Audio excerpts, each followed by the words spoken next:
I'm beginning to think. Yes, I'm beginning to think.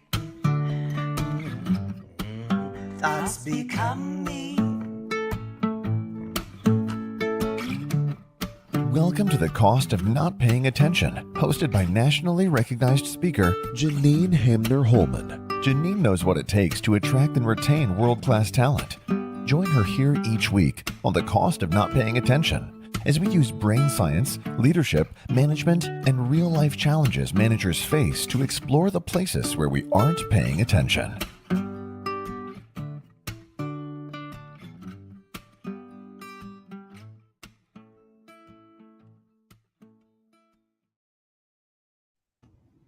Welcome to The Cost of Not Paying Attention. I'm your host, Janine Hamner Holman. What am I paying attention to this week? So this little thing called risk. I am currently doing a project with a client and we are revisiting their mission, vision, and values. And so we had all these different words up for words that really resonated with them in terms of their current values and a few values that they want to live into even more. And one of the ones that somebody had put up was risk. And so we got into talking about what the opportunity is when we take risks. And I was just on a call with some clients earlier today, actually.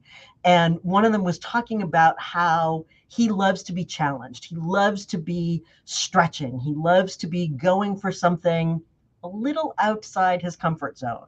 And sometimes a lot outside his comfort zone. And then one of his colleagues was like, oh, that makes me so nervous.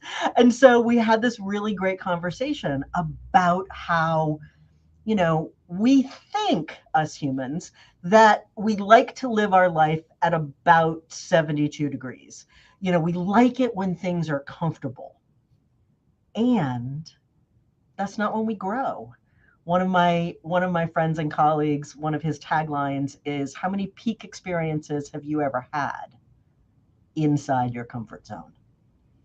And that's not, that's not when we grow. That's not when we learn. That's not when we are challenged. That's not when really there's extra juice in life. And that brings me right to our guest for today, because today is going to be a different kind of podcast. And so I had to get comfortable with a little bit of risk for what we're going to be talking about today. So buckle your seatbelts, my friends. Enrique Gonzalez is a 26-year Navy veteran turned entrepreneur, author, coach, trainer, and speaker. He is the CEO of Triad Leadership Solutions and their podcast. And he's the host of 3 different leadership shows. I had the opportunity to be on one of them exactly a week ago. We were just chatting about that in the pre-podcast chat. And so I am thrilled to welcome Enrique Acosta Gonzalez to the show. Thank you, Janine. It's a pleasure to be here. And I'm glad you already covered risk, because we're about to get dirty on that one. So let's get into it. I'm going to start with the question that I always start with, which is, what is something that you have become aware of that either consciously or not consciously we're not paying enough attention to? And what's the cost of that inattention? Yeah. So what I'm going to bring up, there's a big cost, right? Yeah. But it is when men don't listen to their wives. Whew. All right. So tell me more. Tell me your theory about, let's start there. So how come? Why is it that, in your opinion, men don't listen to their wives? Well, before I get into that, let me just go piggyback off something you said earlier. People that are comfortable stay. Yeah. Now, if you will just let that sink in if you endeavor to go anywhere, people that are comfortable stay. Yeah. And so if you want to be anything, get uncomfortable, right? And we're about to get uncomfortable right now, because where did I come up with that? So let me tell you, been married for quite a while, right? And there came a time about 7 years ago, I would say, Okay. that I realized that I had allowed all competing things for my time to override the area I was comfortable in. And so sometimes in a relationship with your spouse, you get comfortable. Yeah. And things stay. They don't grow. Yep. And so just because we know that we have committed each other to a lifelong journey together, we don't endeavor to foster that relationship as we would one in the business field. Mm-hmm. Right? And if you really ask yourself, what contracts have I engaged in business, and how detailed am I to the point that I get a lawyer Right. to make sure that the transactions are going right, and we're always doing due diligence, and we're always doing exploration of words, Quality control. you name it. Yep. We go at it. And the most important contract that we will ever get in, a lifelong journey, we don't do that. Right. Okay, take a deep breath, everybody. So in realizing that I had made more efforts towards other things than my wife, I started to notice a downcast In her or in her. you? In her. In her. See, so you never know anything until you become aware. Right. And Amen, so brother. men are notorious for this, and you could probably attest. Okay, I'm tired of this. You always, what? Where did that come from? What are you talking about? Everything's fine. Yeah. And it's usually the man saying everything's Right. fine. Because we just get comfortable. And in a state of comfortability, although you feel secure, the lack of life will kill off whatever that is, including marriages. Mm-hmm. And so when you was talking about what cost is there of not paying attention, that's the first thing I could have thought of. Yeah. And part of what I love about this conversation is that it doesn't matter if we are straight, it doesn't matter if we're gay, it doesn't matter if we're transgender, it doesn't matter if we're white or black or Latino or Asian or and actually it doesn't really matter if we're talking about life in our personal life or if we're talking about life in our professional life. Mm-hmm. Anytime we fall into that place of comfort, which can also equal taking for granted, then we are having the opportunity to not pay enough attention to what's going on over there. How is this going for you? What are your thoughts about how this might be better, more dynamic, stronger? You know, when we ask those questions often inside of a work context. I was just with a group of clients earlier today, and I said, okay, this is our 5th call that we're doing as a cohort. How's it going? And, you know, are there things that you were hoping for that you're not getting? Are there things that now that we're talking about it, you're like, ooh, would it be possible? Could we, is there the possibility we could create something else?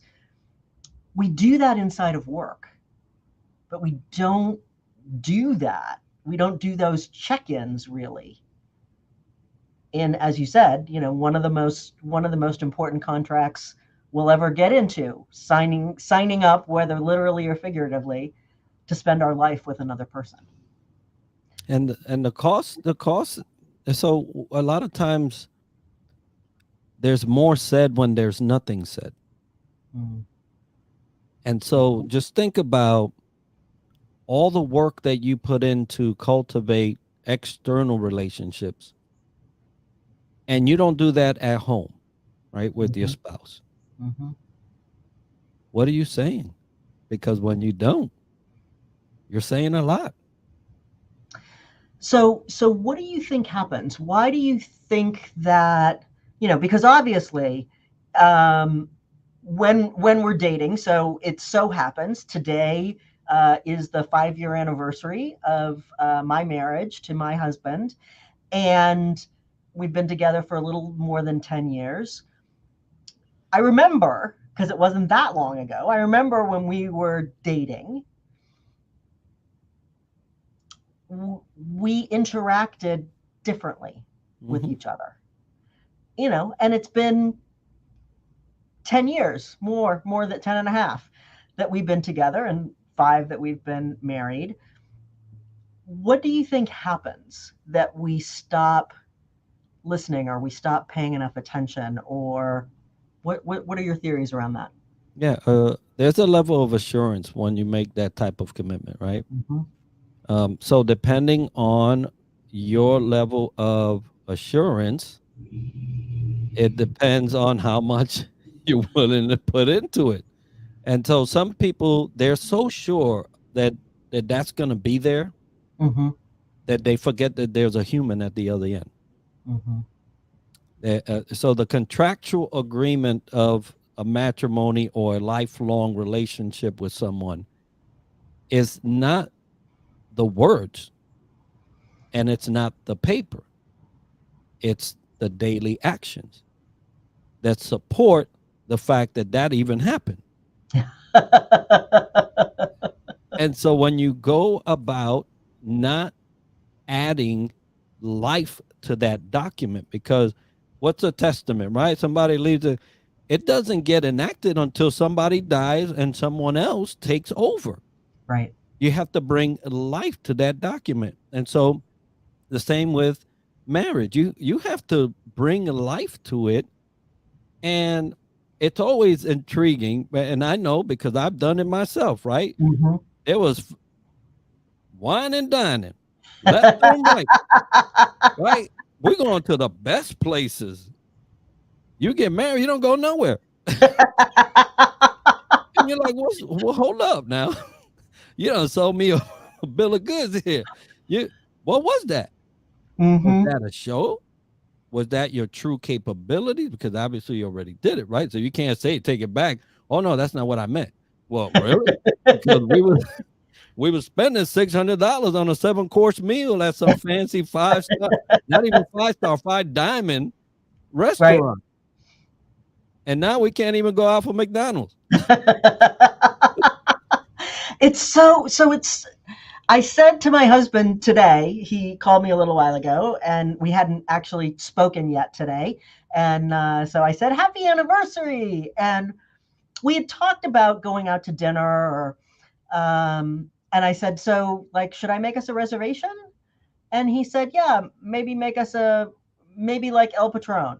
Like, honey, that's where we go for Mexican food, like on a Tuesday. It's our 5-year anniversary.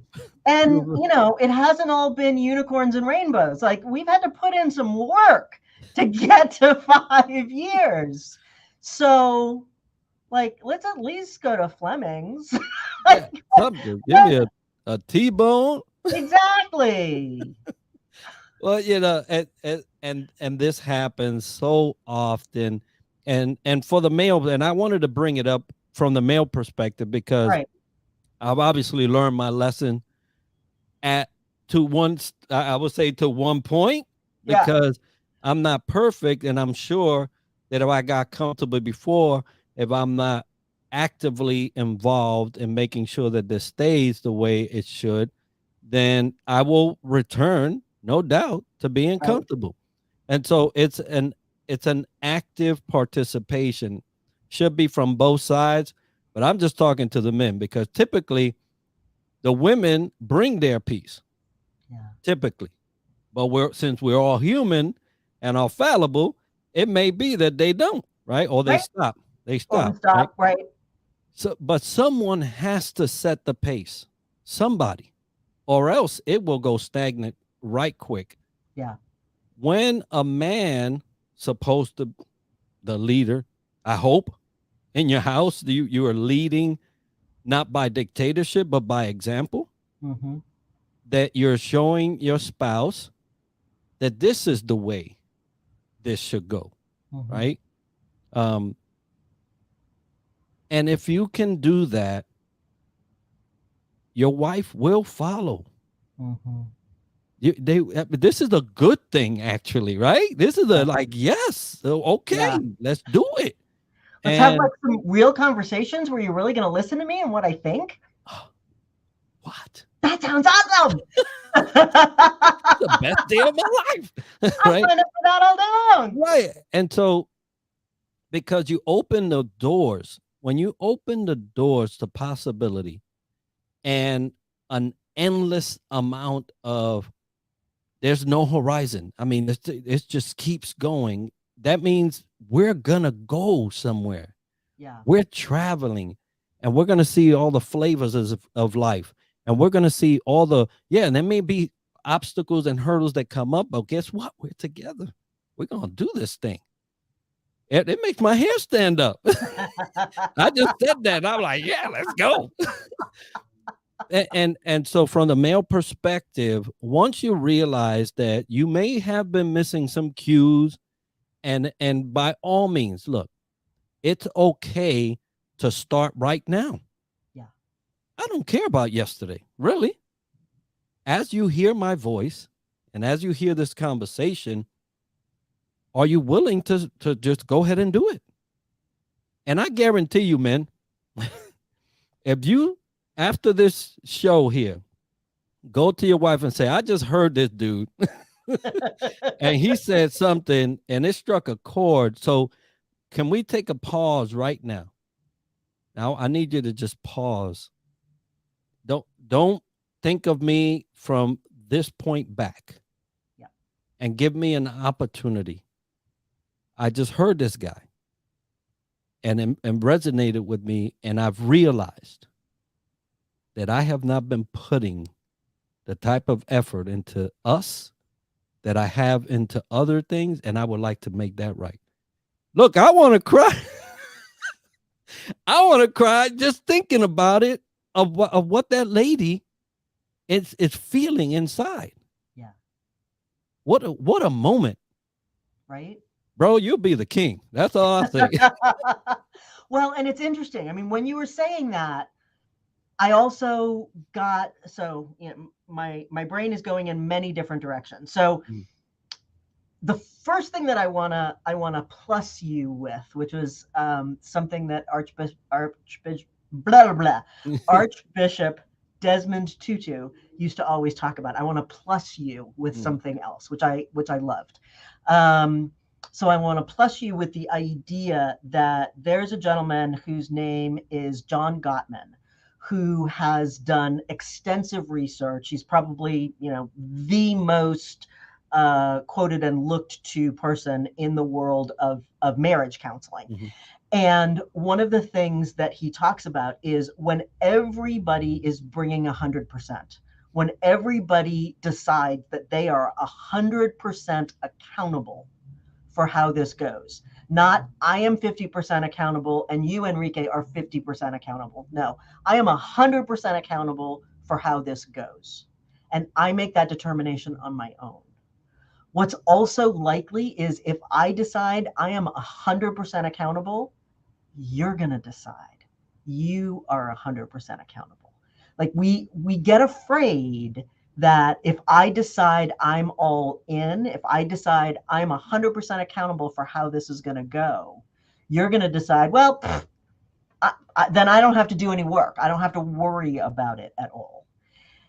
Instead, often what happens is that it challenges us to raise our game. It challenges our partner. And the other place that my brain was going when you were talking is it doesn't actually matter. I mean, I love it that you're talking from the perspective of a husband to his wife. And it can be a wife to her wife. It can be a husband to his husband. It can be a parent to a child. It can be a child to a parent. It can be an employer to an employee or an employee to their employer. If, 8 years ago when I used to be employed for a Fortune 200 company, if I went to my boss and said, hey, boss, I realized there's a level at which I haven't been giving it my all. And I don't want to be showing up that way. I want to show up 100% me 100% of the time. Like, I know of no boss who'd be like, oh no, that's fine. Keep phoning it in at 65%. That's good. Nor will they say, how dare you have only been showing up part way. They'll just be like, well, that's awesome. And like, how can I pour more into you? So like, there's no downside of having that conversation. It feels to me.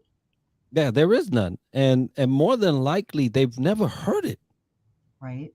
More than likely, they have never heard a person come to them with that type of sincerity and vulnerability and authenticity all wrapped together and say, holy moly, I thought I saw it all.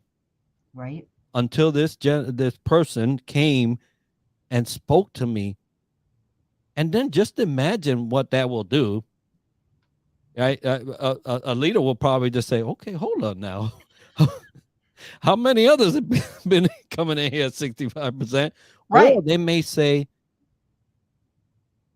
what was I doing as a leader that I never created a space where people felt comfortable to even approach me like that? Right. If this is the first one, right, out of so many years that I've been leading, I mean, number one, this person's brave. Yeah. To even come tell me that. But did I ever open up the channels of communication where somebody else wanted to, that they could? So, I mean, you're gonna definitely impact. You're gonna rock a boat. Oh yeah. And just like with this significant other, you're gonna, and you mentioned parents. Let me tell you, before significant other to another, parent to child, holy moly. You want to impact someone? Be a parent that can say, hey, Jimmy, I got to stop before, because I'm a crier. I'll start boo-hooing over here. Me too. And if you start, I'll start. So it will just be a mess together. Because I could just imagine this parent that comes to this point and this child that has always been wanting this. Yeah. What an adult. You will impact that child for the rest of their life. And not only will you impact them, but you will be a champion to them forever. Yeah. So I want to take us on a slight detour. We can come back to this. Yeah. I had an opportunity a little over a year ago to be the final keynote speaker in the U.S. Navy's first summit on diversity. I know that you are a veteran of the Navy, right. And one of the things that I really enjoy about getting to do some work with the Navy is that when we think about our armed forces, in a number of ways, the Navy has been the ones who've been sort of pushing the envelope on, in my limited experience, pushing the envelope on bringing humanity back into our armed services. Brene Brown did a big project with them looking at the word love in the Navy. And it used to be that 50 years ago, that the word love was spread throughout a number of codified things in the Navy. And then over the last 50, 70 years, it's been scrubbed out. And I don't want to gloss over the fact that as a 26-year Navy veteran, as a Latino man, you just owned the fact that you are a crier. Mm-hmm. Not something that every man, forget about Latino man, forget about 26-year Navy veteran, Right. is going to own. So I want to go down that road Yeah. a little bit with you. Mm-hmm. So where has this sort of comfort with yourself, comfort with your emotions, comfort with being vulnerable in that sort of way? Tell me about that evolution.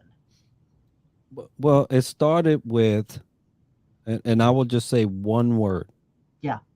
Truth. Most people are not living their own lives. They're either living deposits of people throughout their life, or they're living the life they think people want to see. Yeah. But seldom do you get someone just to be true. And I spent a lot of years of my life on both those spectrums that I just mentioned. And then finally came to the point where I just want to be completely what I was made to be. And so in that, I'm a cry. I'm sentimental. I tell you, man, don't get me into a group and everybody's boo-hooing because I won't even ask why. Let's just go. And when you can do that, there's nothing to hide behind. It's the most best way to live, I tell you. And I don't ever have to apologize for it. Right. And so yes, there's a military history, but even in the military, if I had to cry with a sailor, I was going to cry. They need that type of human interaction. Absolutely. They need it. And so it's not for everything, and every, you have to know when it is appropriate. But if they leave and I thought it wasn't appropriate, I was crying by myself. Because we're human. Right. Yeah, we throw on uniforms. Yes, we handle weapons. Yes, we do some hard stuff. A lot of people don't do hard stuff, but separation and deployments is still hard on everybody. Right.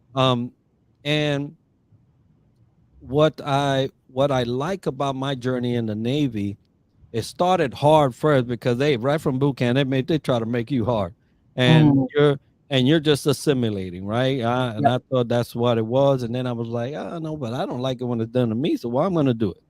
Right. And then no, I don't think that's right. And so I got in positions where if it wasn't right and I thought it wasn't right, it wasn't getting done. And so I started to impact not only the people around me, but myself. Yeah. Because I was allowing myself to be driven to the type of leader that can touch the heart. And if you could touch the heart, you can forget it. People will move a mountain. Say, go take that hill. They'll take that one, the one after that, just in case you meant that one, right? Yeah, it's such a funny thing. And because I know you and I, work-wise, we spend a lot of time in this leadership space. Right. And, we in general, of course, not all of us, and in general, we have collapsed the idea of vulnerability with weakness. And you and I are both on a campaign to decouple those ideas. Those are very different things. It takes strength to be vulnerable. And when leaders, and you know, as any longtime listener to the show knows, my perspective is it doesn't matter who you are in an organization. It doesn't matter if your job is cleaning the floors or you're the CEO or anywhere in between. Anybody can be a leader. So it's not, you know, a function of rank. When we step into our leadership, if we don't stay connected to our humanity, if we when we don't stay connected to our ability to be vulnerable, our ability to touch people's hearts, we are fundamentally not tapping into the whole human. You know, we used to have this idea that, you know, at home I was one version of Janine, and then I would go to work and I would be, you know, I would be work Janine, and work Janine was all about getting stuff done, and there was no drama and there was no emotion. It was just, you know, facts and getting things accomplished. But in point of fact, that idea is nonsense. And when I was originally trained by Fred Ross, who trained Cesar Chavez in being a community organizer, one of his great sayings was, forget the facts and figures and tell them the story that brought you to the cause. It is story, it is emotion, it is vulnerability that moves people to action. Facts and figures don't do it. But that's what we will want to rely on. That's what feels safe. That's what feels businessy. And so how do you, as a man, as a leader, how do you help leaders who in positions of power and authority, unfortunately, are mostly still men? How do you help them navigate through that and get back in touch with their humanity and their ability to be vulnerable? Yeah, I'll give you a quick story that I share when I approached this. I was the command senior enlisted leader of a fast response hydrography command.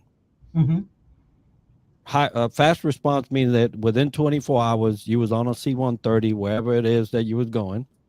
And we went places that everywhere. Yep. And you was on a C-130, you was with the boat, and you was gone. And then you did your survey and your mission, and then you packed up, and then you was gone. So there was high turnover in terms of, it was all the time people were going. And so they would come back, they get a couple of days, maybe weeks, and then they had another Back out one again. Yeah, and so it was. So how do you sell to young sailors that they should re-enlist? That sounds like a good plan. I want to sign up for that. Yeah. So that they should re-enlist after so much going. I had went to the Senior Enlisted Academy, and I had to do, and there you have to do country briefs. In my country brief, I had chosen my next mission that I knew I was going on. And so I picked the country, I did the mission brief, and then once I started digging into the relationship between the U.S. and that country, and then the enemies that were in competition for resources, I started going deeper and deeper. And then I was like, no wonder these places we're going to are the ones we pick. We're building relationships. They can't do the work we can. So we send our people, they do the work, they're happy, they get their information, we get the information, and we have a relationship.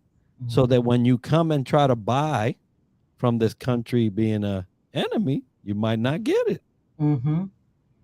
Makes sense to me. Right. But guess what? No one ever was told that type of information when they were sending out these kids. Right. Well, you're not told your relationship building.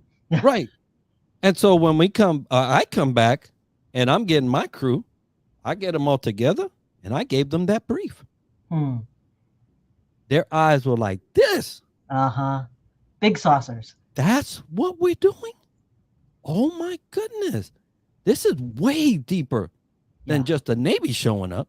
Right. And so now I gave them their why. Yeah. I gave them the purpose. You gave them the purpose. And now they look forward. And it didn't matter how many trips. They knew why they were going. And it was amazing. Now, if anybody followed that after I was gone, I don't know, right? But while I was there, that's what I did. And when you talk about industries and corporations and people at the heads and leading this, that, and the other, if you cannot convey the why of why you exist and what these people are really impacting, get out of business. Go do something else, because what you're doing is you're rolling the dice on people trying to figure that out. Right. And they won't. They'll say, hey, you pay me, I show up, and we'll be okay. Right. Yeah. And so until I find something better or something that I feel like doing. So if you as a leader, you want to really own your company, get that why solid, and then find out how every piece connects with that and tell your people. Yeah. I think it's pretty easy. I love it. And that's exactly what I'm doing with this organization, that we're looking at values. That's exactly why we're doing it. So I just noticed the clock. We are a little over half an hour, and I'm really trying to keep our shows to close to 30 minutes. But of course, when I get talking with people that I enjoy talking with, I just want to keep talking. So I'm going to do our listeners a favor, and I am going to bring us to a close. I want to so appreciate you, Enrique. I want to appreciate you as a leader. I want to appreciate you as an entrepreneur on this journey with me, helping organizations. I want to appreciate you as a veteran. I want to appreciate you as a husband and as a father and as somebody who has made a choice to play full out in your life. And I'm so delighted to know you. I'm so happy you were able to come here. I'm so thrilled that you wanted to have this conversation. Yes. This has been wonderful. Thank you so much. Thank you. I am Janine Hamner Holman, and this has been The Cost of Not Paying Attention. Remember, great leaders make great teams. Until next time.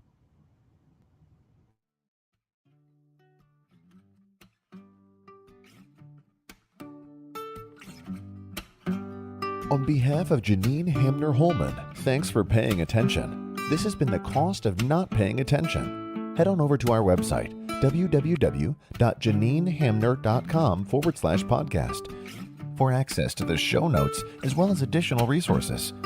Remember, great leaders make great teams.